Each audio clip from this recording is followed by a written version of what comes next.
totikala kaka na province orientale na ville ya Kisangani boyeba ke hôtel Palace ezali abandonné na propriétrice sort na yango ndenge Blaise Mpoko azolekisa biso na baimage oyo awa tozali na ville ya Kisangani na province orientale na commune ya Makiso bandeko oyo bayebaki ville oyo ezalaki soki okomi awa ndenge ezalaka na ville province ya Kinshasa ba hotel oyo ekenda sango okotuna grand hotel awa na Kisangani okotuna hotel Palace kana na deuxième république bazalaki kobenga yango Zaïre Palace pote ezalaka na confort ezalaka na standing kasi caméra lingala facile ekotaki awa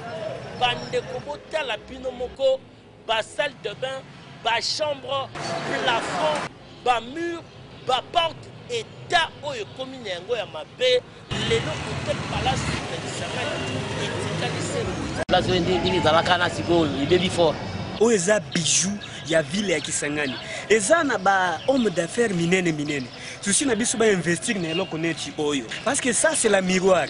oyebi Kisangani ezaka symboliser na ondako oyo okoyoka ngana photo partout mais aussi lota soki okangi photo liboso ya pale oyo te ngana tika jamais kondima ke ozaki na Kisangani